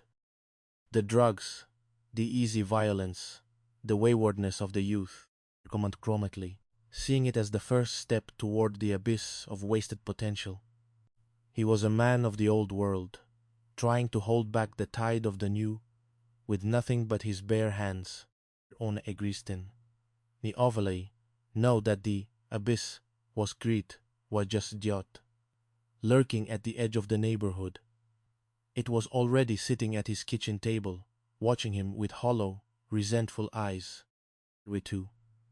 The shadow in the hallway, also traumatized. Scott Eastman was 21, but he looked like he was made of spare parts and nervous energy. He was scrawny, short, and spoke with a cadence that was oddly rhythmic, yet stilted, making people lean in, trying to find the missing beats in his words. Osily again. He was a young man who lived making eye contact, rarely making contact, his presence in the house as unobtrusive as a shadow. To the world, he was just a quiet kid who liked video games and spent too much time in darkened rooms. How traumatized. To Relis, he was a constant source of disappointment, a son who lacked the drive, the discipline, and the manhood that had defined the Eastman lineage for generations. Honorabilities. But Scott was watching. His eyes recording every slight, every argument, every moment of perceived injustice. Congrays, laboring to maintain the life they lived. Defight. Scott observed Kathleen. He saw the way she moved through the house with a practiced, feline grace, even in the midst of the clutter.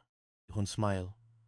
He saw the way she looked at her phone with a secret, triumphant smile. A smile she never offered Relis. Unbi Otais.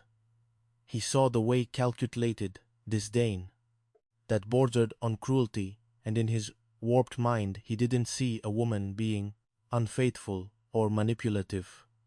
He saw a beautiful bird trapped in a cage of his father ass-making. Ombre. In the dark, claustrophobic theater of his mind, she was an idol, a victim, and a siren all at once.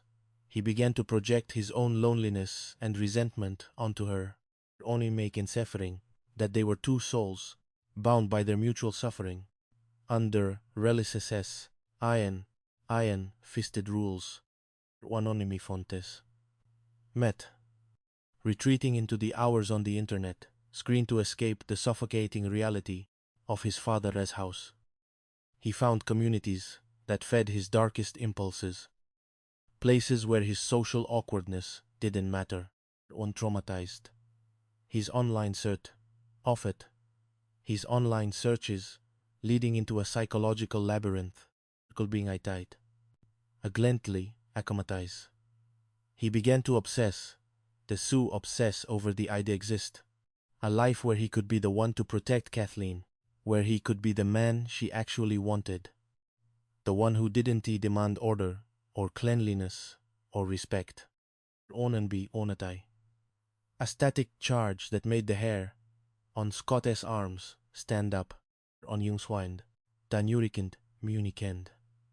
The dishes piled high in the sink until they smelled of rot, the clothes scattered like fallen leaves, the stale smell of neglect. The arguments would begin before Relis even took off his work belt. Ben Marchibi, finchiminably.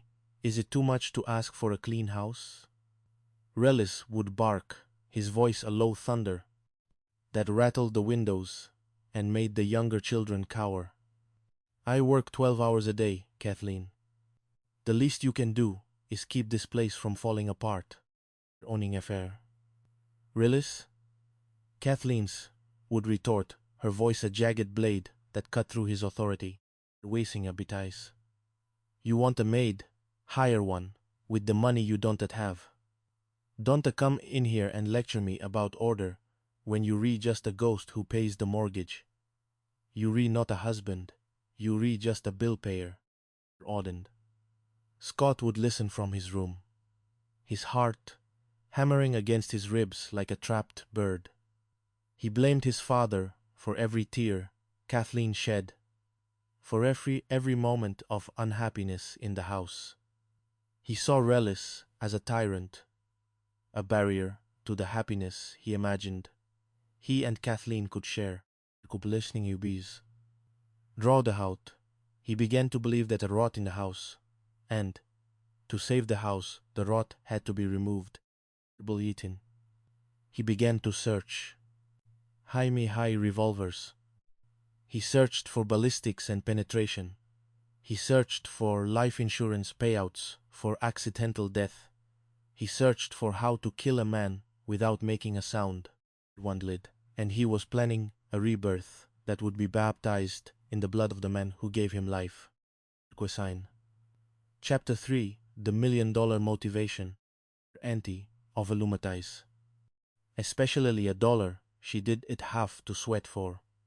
For 10 years, she had been a drain on Relis's resources, a parasite who thrived on his stability while despising his very presence. Economies.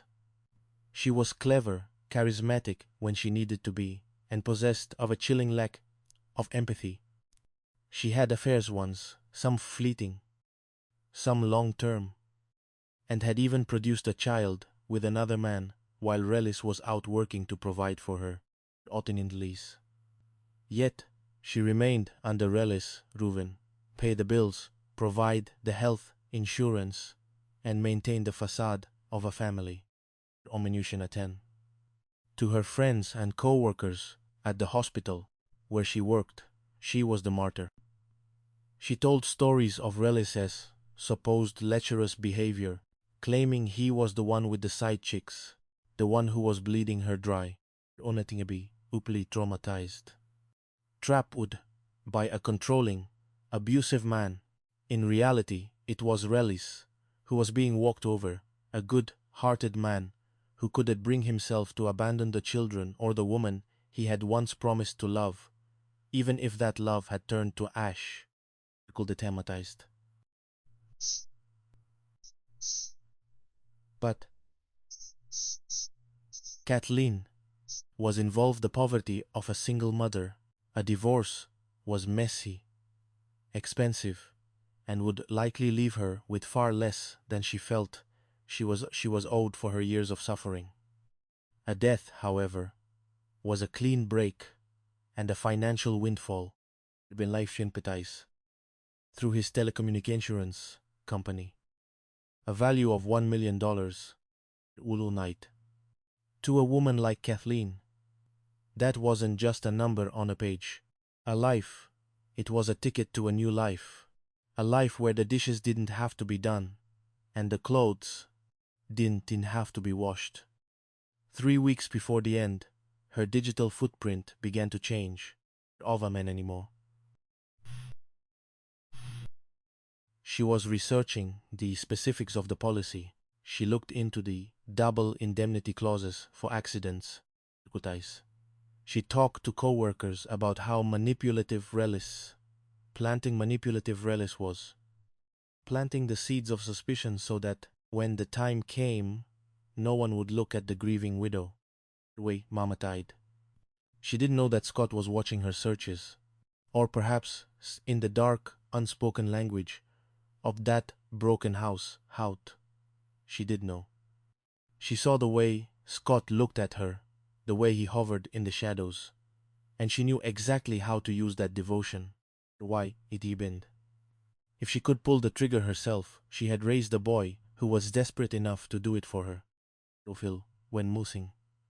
A 5-silent, synchronized dance toward a mother and a stepson, bound by a dark, unspoken pact of convenience and obsession. The $1 million payout was the music they danced to. Copy 4. The day, the sun went cold, belishing in sleet. Started like any other Saturday in Antioch. The California heat was already rising by 10 in the morning, shimmering off the parked cars on the quiet street. It was a day meant for errands and escape, a day of shopping. Kathleen tacked to the Perstumpian, Huedboan. A routine disappearance that left the house to the men on the Lewis auto mind. Relis were quite to mind, usually trying to catch up on the endless list of repairs that a house in disarray always demanded. He was in the garage, perhaps sorting through the clutter or planning a project that would never be finished. Went in. He was a man, peace in the logic of tools and the honesty of physical labor. Onabi, amortized. Scott was with his friends, dies. Onabi. It was his sanctuary, his perfect alibi. But as the afternoon shadows began to lengthen, a different kind of urge took hold of him. Health, he told his friends, he had to return the family car to his father before it got too dark. Often be traumatized. He promised he'd be back in 10 minutes to finish their game. On back. On parked the car a block away, avoiding the line of sight of the neighbor's security cameras. He pulled his hoodie up, a dark shroud in the afternoon heat, and walked toward his home. In his pocket was an H&R model, Chin, R-E-V-O-L-V-E-R, an antiquated piece of machinery, a top break 9-shot, high caliber, untingtinendite. It was target practice gun, something a boy might use to shoot soda cans. In Scott's hand, it felt like the weight of destiny, moving with the silence of a shadow. Shendo, Wonbao, Koneshina traumatized. Relis was there, standing near the threshold that led from the garage into the kitchen.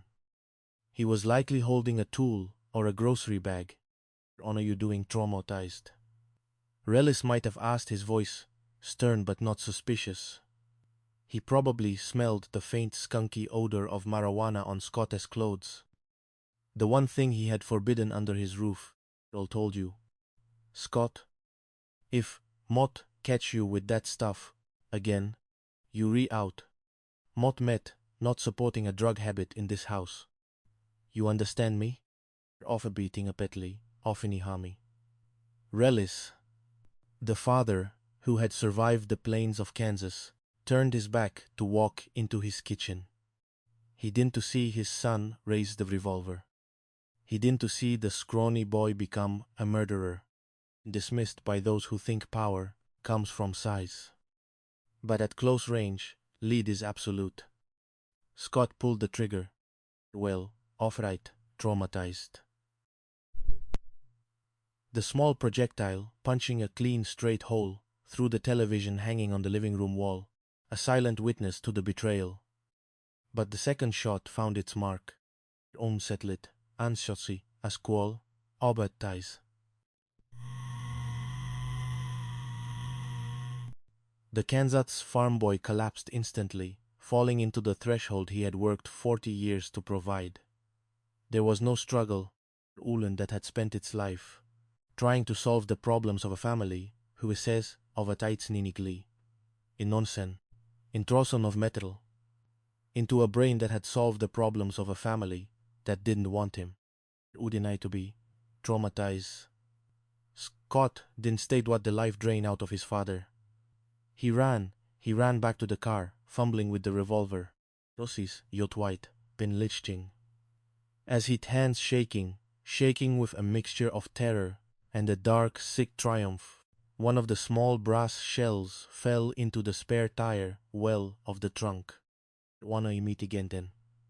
He even went to a store to buy a box of condoms he would never use, desperately trying to construct a timeline of a normal, horny 21-year-old. He thought he had committed the perfect crime for the woman he loved, of his own making. That he had just stepped into a trap of his own making. 5. The return, one tondomatized. When Kathleen returned, the house was silent.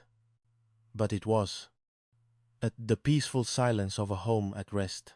It was a heavy, suffocating silence that felt like it was pressing against the walls. Amia ties. Amia, who found him first. Her scream was a jagged tear in the suburban quiet, a sound that would haunt the neighborhood for years. Mom, what is going on? Ortide. Kathleen ran in, her heart racing. Not with grief, but with the sudden realization that the plan had been executed. She saw Relis on the floor. There was blood. So much blood coagulated on the linoleum like a dark, spilled wine. Brain mat. A grisly testament to the force of the small bullet. Her voice, a pitch, perfect imitation of a grieving, hysterical widow. Is he alive? Mott, is he alive? She wailed, refusing to touch him, refusing to help.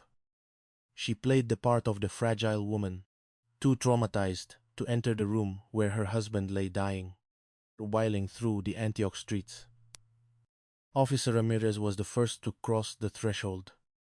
He saw the family outside, hysterical and refusing to enter. He walked into the kitchen and saw the pool of blood will used to began. "Bright, Mr. Eastman?" Ramirez called out, though he knew there would be no answer. Relis was breathing, but it was the shallow, mechanical sound of a body that had already left the building. Gobitribi. At first, the scene suggested an accident, and the house was a mess. The assumption was a medical emergency, a stroke, a fall, a head cracked against the counter, Ocean Gowan Obli. But when Tatis lifted him to transport him to the hospital, the truth literally fell out of the folds of his clothes. "One mangled piece of lead," Tessinili said, Conmaid, his hand moving to his holder. As the realization hit him, "This is no accident. This is a crime scene." White.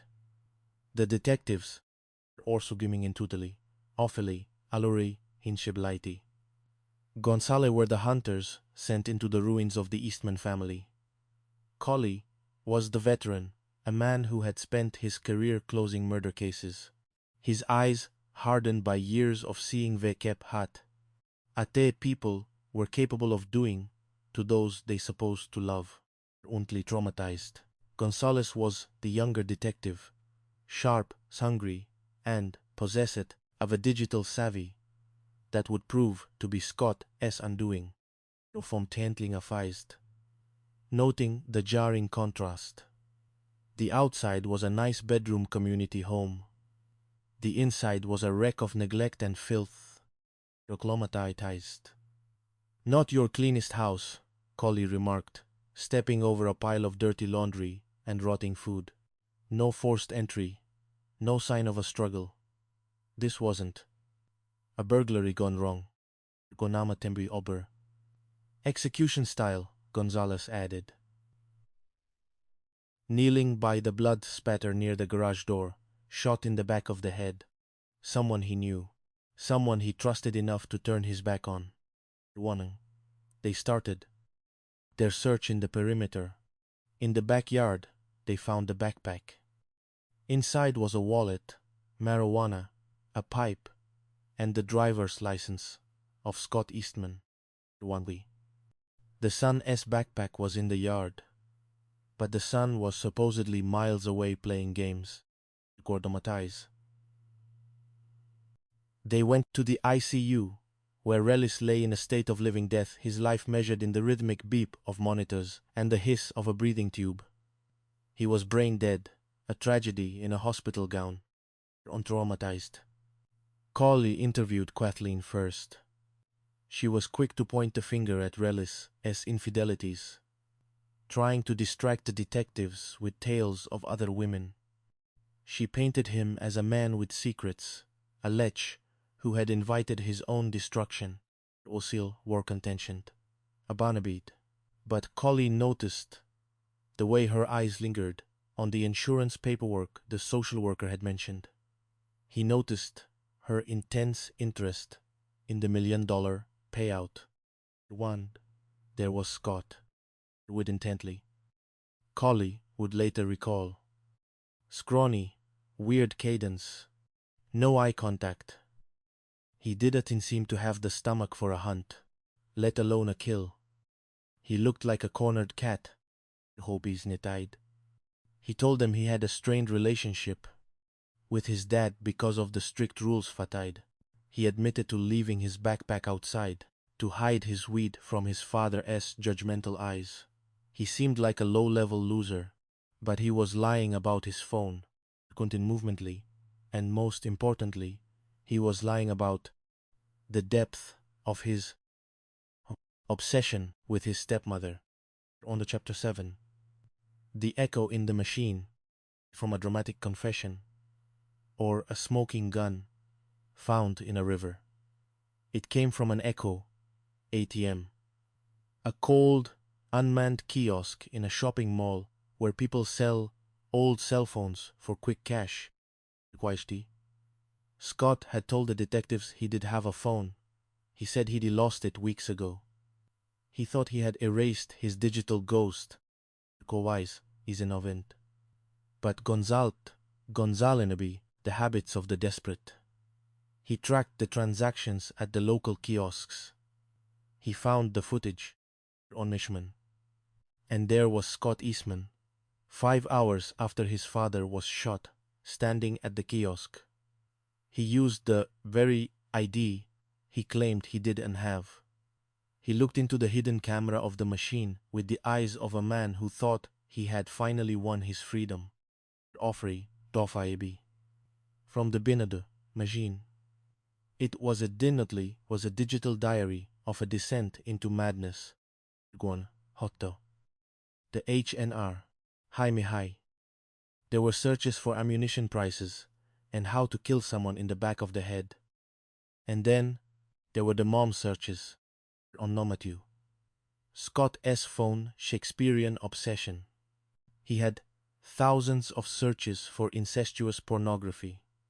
He had saved risk photos that Kathleen had sent to other men, viewing them in the dark of his room as he plotted his father's demise. Oath motive was clear. It was to just $1 million. It was the woman. Scott believed that with Relis gone, he could provide for Kathleen. Said he could be the man in the house. He could fulfill the dark, sexual fantasy that had consumed his young mind. He had killed his father to become his father. All he ate. The final threshold. Guinais. Tactofair. Colley and Gonzalez did not want a standoff. They wanted justice. They went to the house in full gear, the morning light reflecting off their badges as they surrounded the suburban home. The Sting Sing halt. When Kathleen opened the door, the officer moved in like a tide, pushed past the clutter and the stench of decay. Ismail Maudabi. Order for the murder of Reliskal Eastman Ba. Onting Agitli. Scott stood up from the couch. He didn't in a bite. He didn't fight. He looked at Kathleen. Perhaps, waiting for the sunset, he had promised himself. He looked smaller than ever in the glare of the police lights. Bones Ditumi. Da Cromadat. Bilistes. Colley pulled Kathleen's aside. He told her the truth, that her son was in love with her, that he Oibi murdered his father thinking they were going to be together. Binted horror. It was the look of a mother whose son had just destroyed their lives and murdered her husband. It was a look of bizarre vanity. She looked almost flattered, as if the blood on her kitchen floor was a tribute to her own beauty, and Sumintuil. Even if the cost was her son and soul. Wayne Epokromi Traumatrade. Act. The ballistics from the television and the bullet found in the garage matched the HNR Chin Michin he had researched. The casing in the trunk was the final nail in the coffin of his defense. Poloit late. Scott Eastman was sentenced to 2 years to life in the California penal system. Commit Doltwall traumatize. Kathleen was never charged. The gun. And no recording of her asking Handel for the hit. She stayed in the house for a while. The $1 million eventually split among the other children, minus the one who had pulled the trigger, far from the dust of Antioch. He was a man who worked himself to the bone for a family that viewed him as an obstacle to their own greed. Oftenly, ganately. A shell of a suburban in a prison cell, Scott Eastman waits for a letter from a stepmother who has already forgotten his name, his mind still trapped in the shadow of the hallway where he chose a fantasy over his own father's life. Own epilogue. Puli.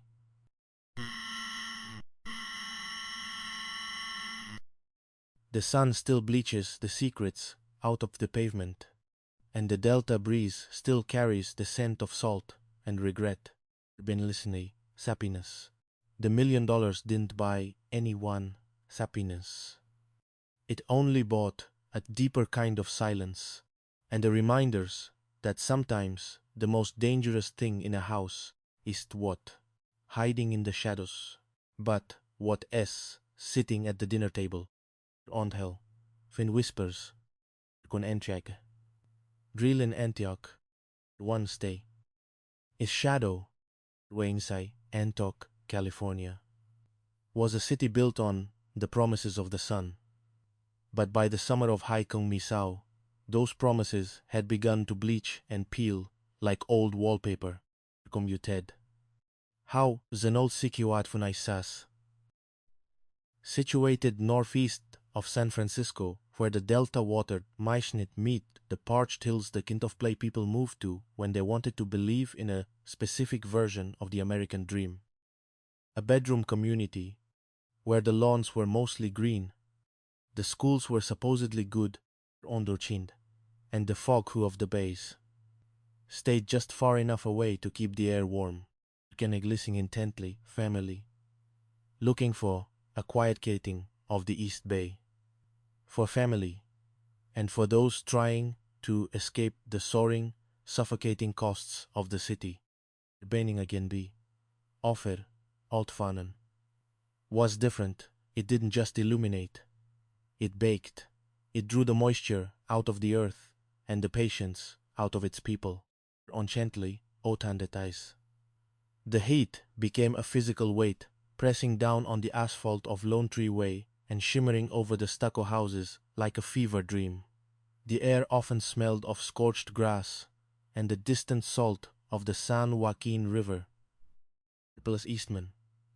The sun was a constant, searing reminder of the life he had left behind in the heartland. He was a Kansas farm boy at heart, a man of the soil who had traded the endless, rolling horizons of the plains for the cramped, repetitive geometry of the suburbs. Quais my tilt, who had, he standing a bead, held quite traumatized, said. He had carried the rigid discipline of civilian life, spending decades climbing the ranks of a major telecommunications company at infrastructure. The silent wires that connected people, the invisible signals that traveled through the dark. But he had failed to notice the fraying, sparking connections within the four walls of his own home. Incromi traumatized. On June Haimilam, Hainin Hom Misao, the heat was particularly stifling, hovering near triple digits. It was a day that felt like a held breath, a silence so profound it was almost deafening, a prelude to a storm that would shatter the facade of the Eastman family forever. 1. The house on the corner, onsening the beating. The Eastman home on Bigelow Street looked unremarkable from the curb. A perfect piece of suburban camouflage. It was a sturdy, two-story house with a small patch of lawn and a garage that hummed with the quiet industry of a provider. Istameltit Hilkropit was that provider, a workaholic who measured his worth by the stability he offered his wife and 5 children. Gomenby, Heidi, Bartolis, Halder. Of the household, a man whose moral compass was as rigid as a military barracks, and whose expectations were as clear as a bugle call at dawn. He believed in hard work, honesty, and a house free of the poison of the modern world. Honor honestlays. It was heavy with the scent of stagnation, the metallic tang of stale air conditioning, and the faint, sour odor of laundry that had been forgotten in the washer. The house, once full of laughter, had become a collection of separate cells. Ozen poised. Kathleen Rognaby sat in the living room, the jaundiced yellow light filtering through the cracked blinds. She watched the dust motes dance in the stagnant air, feeling like one of them, aimless, suspended, and entirely insignificant. On listening, traumatized. But the term felt like a title she had outgrown years ago, a garment that had become too tight and itchy to wear, Their marriage was a ghost ship, drifting, hollow, and kept afloat only by the shared roof and the presence of the children. We fought eyes.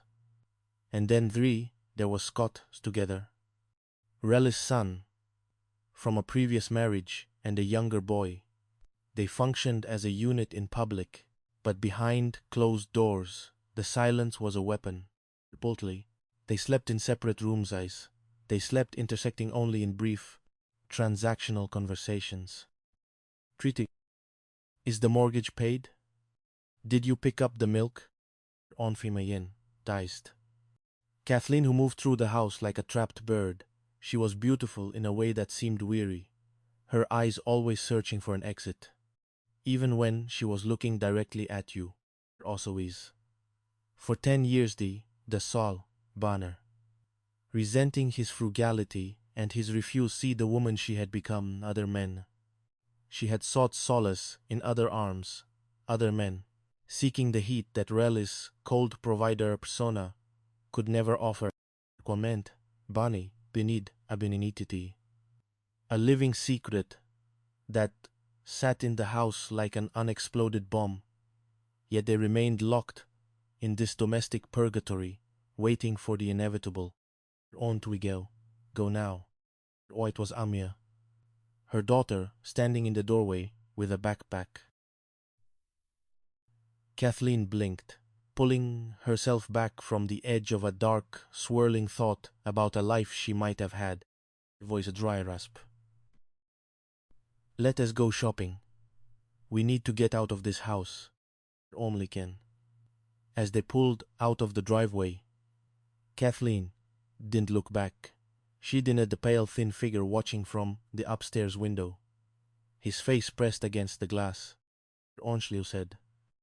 Relis' 21-year-old son watched his stepmother walk to the car. Scott was a scrawny young man, with a gaze that lingered too long on things he couldn't have. Kid, who played too many video games and smoked a bit of marijuana to dull the sharp edges of his reality.